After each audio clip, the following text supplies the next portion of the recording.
तू इधर उधर की न बात कर, ये बता कि काफिला क्यों लुटा। तू इधर उधर की न बात कर, ये बता कि काफिला क्यों लुटा। मुझे रहजनों से गिला नहीं, तेरी रहबरी का सवाल है। सलाम, नमस्ते, सत श्री अकाल। मैं हूँ आपके साथ हर्षिता मिश्रा और आप देख रहे हैं टाइम्स मेल। पीएम मोदी उर्फ मोदी जी उर्फ मोदी बाबू उर्फ विश्व गुरु उर्फ डंकापति।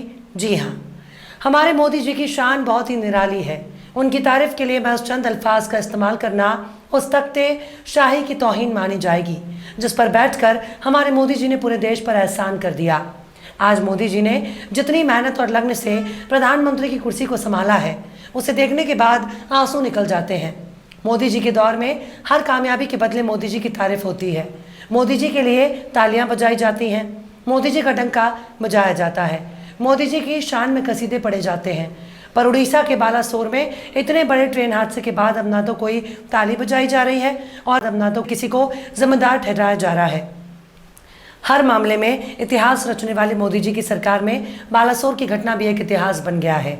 मोदी सरकार अब इसे टेक्निकल फेलियर बताने में तुली है। कुछ तो इसे साजिश बताकर पूरा मामला ही डाइवर्ट करने पर तुले हैं। ना तो इसके लिए रेल मंत्री जिम्मेदार है और ना ही मोदी सरकार। गजब के लॉजिक है। मीठा मीठा गप गप और कड़वा कड़वा थू थू। जब डंका बजाने की नौबत आती है तब मोदी जी का नूरानी चेहरा दिखाया जाता है। जब तारीफ करनी होती है मोदी जी नजर आते हैं, लेकिन जब जिम्मेदारी की बात आती है तब मोदी बाबू जिम्मेदार नहीं है। तब कागजी रेल मंत्री भी जिम्मेदार नहीं है। तो आखिर जिम्मेदार है कौन?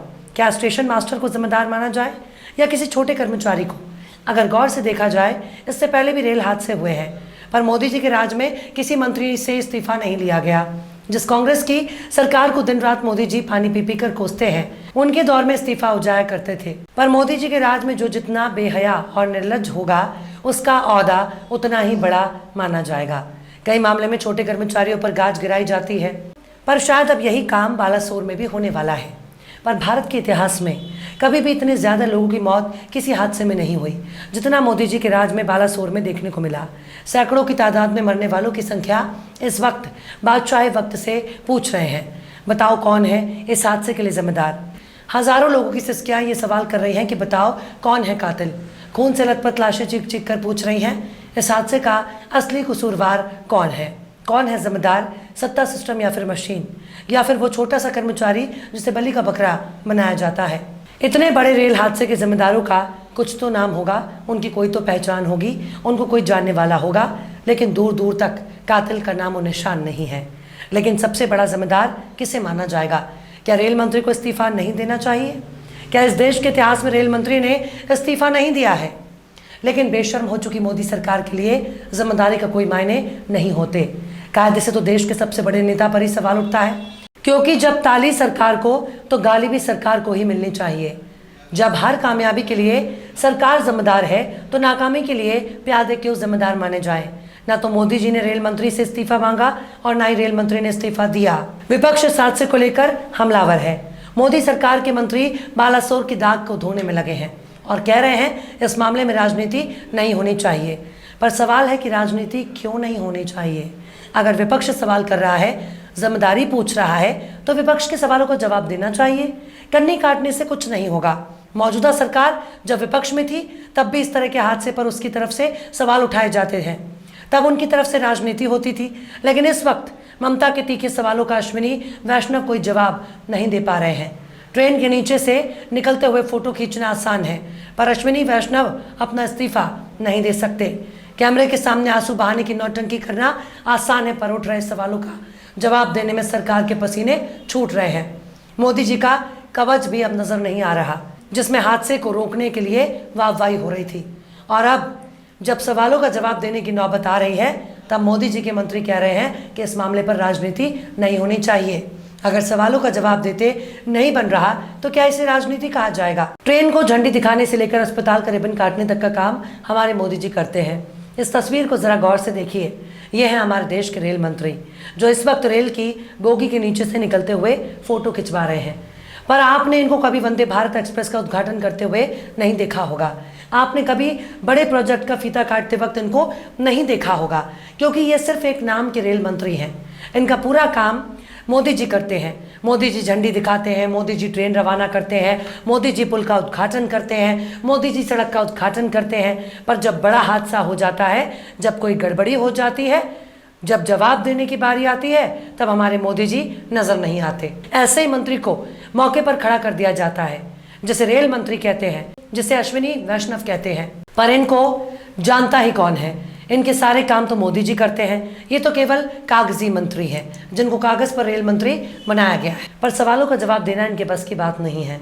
बालासोर रेल हादसे पर सवाल उठाते हुए ममता बनर्जी ने गोधरा कांड का जिक्र किया। ममता मौके पर भी जाकर रेल मंत्री के सामने सवालों के तीर दाग चुकी हैं, मगर रेल मंत्री केवल अपना बचाव करते नजर आए। उनके बस की बात नहीं है कि वो रेल मंत्रालय संभाल सके।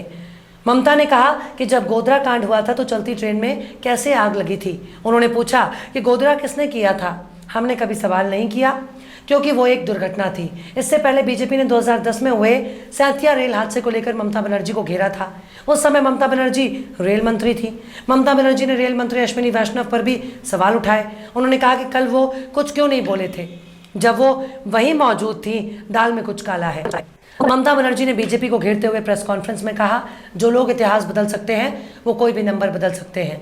लोगों के साथ खड़े हो जाने के बजाय हमें गाली दे रहे हैं। नीतीश जी को, लालू जी को गाली दे रहे हैं। आपको शर्म आनी चाहिए।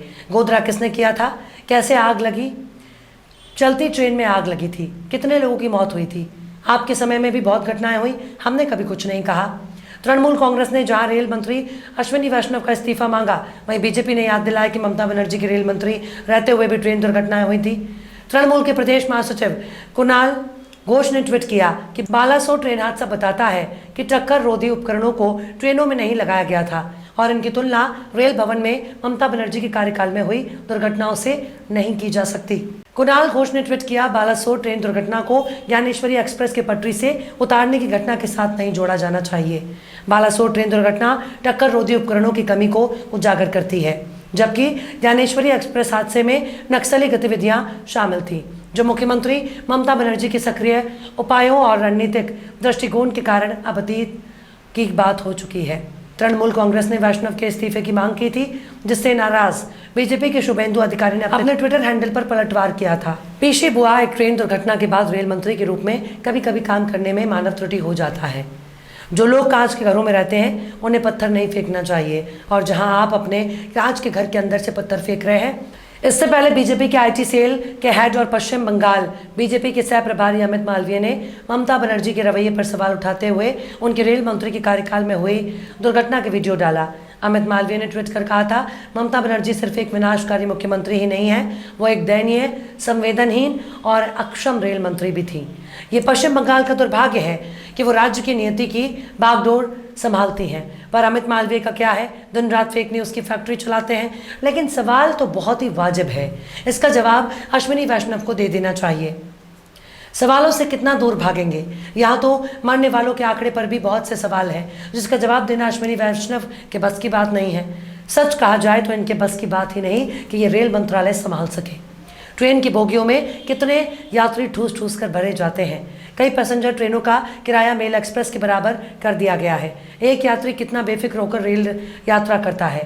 पर बालासोर की घटना बता रही है, जितने लोगों ने इस हादसे में जान गंवाई है, उन लोगों की ये आखिरी रेल यात्रा थी। एक आम आदमी पैसे लेकर टिकट बुक कराता है, वेटिंग से लेकर कंफर्म तक लंबा इंतजार करता है।